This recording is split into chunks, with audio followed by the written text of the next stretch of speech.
The morning sun cast long shadows across the lobby of Cascade Technologies, Seattle's premier software development firm. Marcus Chen stood near the elevators, his leather briefcase gleaming as brightly as his overconfident smile. At 28, he'd already made VP of Operations, his father's company, of course, though he preferred people didn't mention that detail. "Coffee's cold again," he snapped at the woman mopping near the reception desk. Elena Rodriguez didn't look up. She'd learned long ago that invisibility was a survival skill. At 52, with silver threading through her dark hair, she'd perfected the art of being present but unnoticed.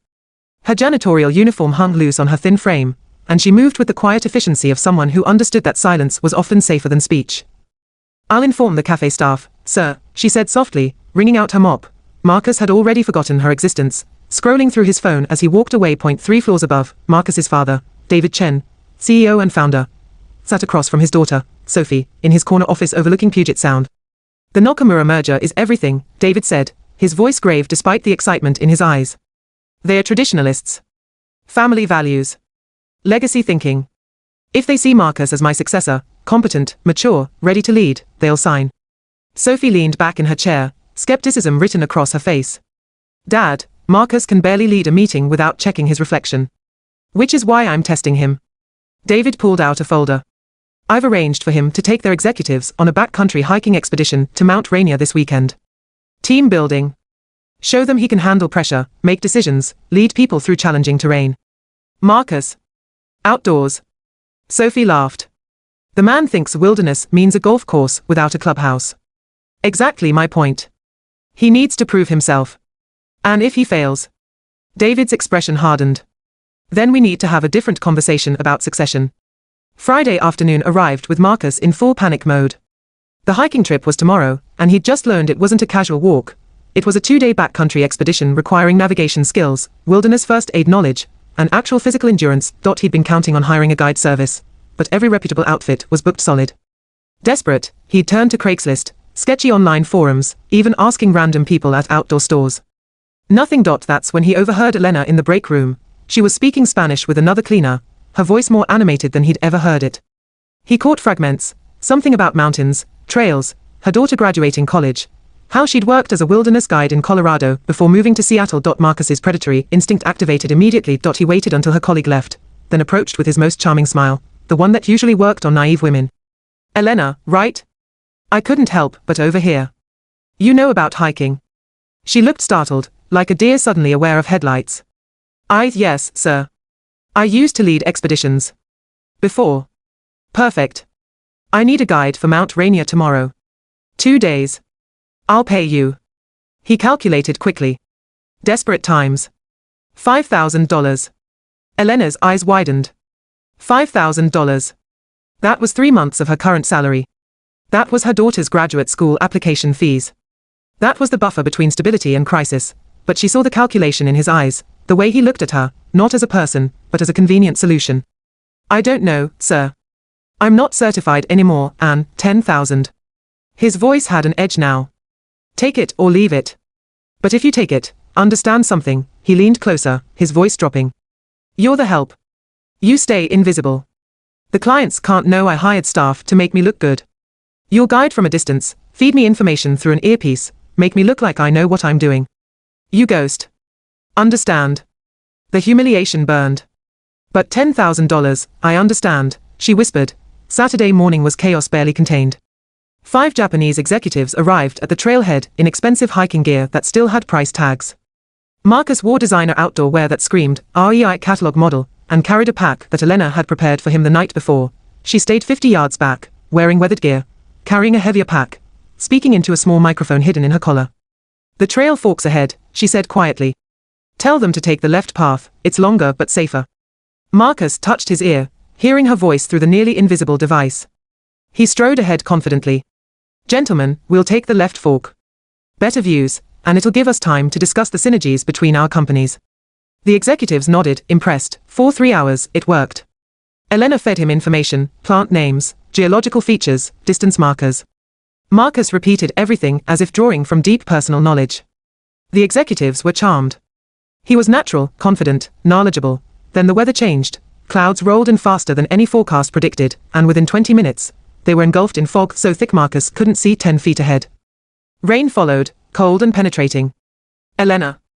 Marcus touched his ear, keeping his voice low. Elena, which way? Static answered him. He tapped the device again. Nothing.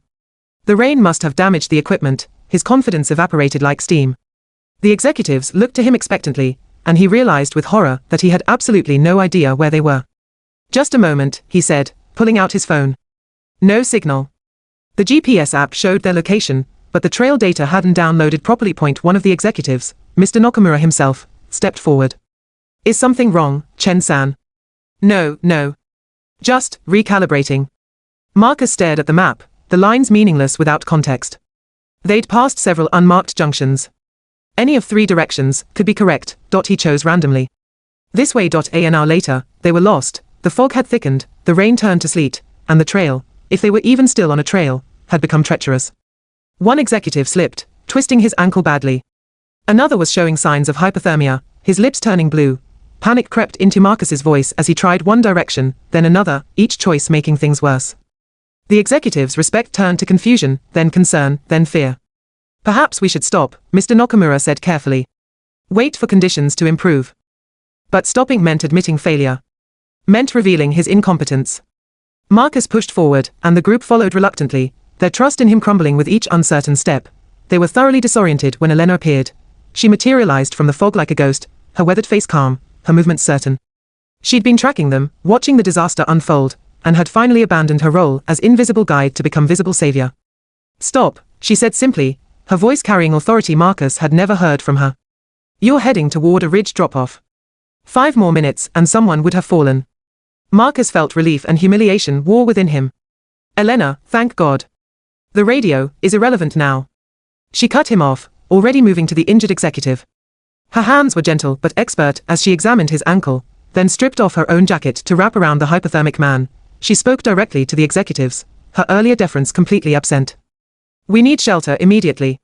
There's an emergency bivouac site, 12 minutes southwest. I'll get us there, treat injuries, and we'll wait out the worst of the storm. Who is this? Mr. Nakamura asked Marcus, his tone neutral, but his eyes sharp. Marcus opened his mouth, but Elena spoke first. I'm the person who's going to keep you alive tonight. The emergency shelter was barely more than a 3-sided wooden structure, but it was dry and out of the wind. Elena worked with practiced efficiency, starting a fire, distributing emergency supplies from her pack, treating the injured ankle with a proper splint, wrapping the hypothermic executive in her own sleeping bag and emergency blanket. The executives watched her with growing respect. She explained everything she was doing, teaching them wilderness first aid principles, keeping them calm, making them feel safe despite the storm raging outside. Marcus sat in the corner, superfluous and humiliated. As Elena worked, the executives asked questions. Where had she learned this? How long had she been guiding? She told them, her voice matter-of-fact. About her years leading expeditions in Colorado. About coming to Seattle when her husband died, needing steady income for her daughter's education. About taking the only job she could find quickly, cleaning offices at night. You're a cleaner at Cascade. Mr. Nakamura looked at Marcus, understanding dawning in his eyes. Marcus felt everything collapsing. The deal. His father's trust. His future, but then Elena did something unexpected. She looked at Marcus, really looked at him, and something in her expression softened. I'm a cleaner who used to be a guide, she said carefully. Marcus asked for my help with this trip. He knew his own limitations, and was smart enough to seek expertise. She met Marcus's eyes, and he saw the lifeline she was offering. That's good leadership, knowing when to delegate, when to trust others' knowledge. It was a lie. A generous, graceful lie that could save him, and Marcus realized, looking at this woman he'd treated as furniture, who he'd humiliated with his terms, who he'd seen as a tool rather than a person, she was saving him despite having every reason to expose him. The shame hit him harder than any physical blow. The storm cleared by morning. Elena led them back to the trailhead with calm competence, the executives treating her with open respect, asking her advice, thanking her repeatedly. At the parking lot, Mr. Nakamura bowed to her. A deep bow that conveyed genuine respect. You have exceptional skills, Rodriguez-san. And great honor. Thank you.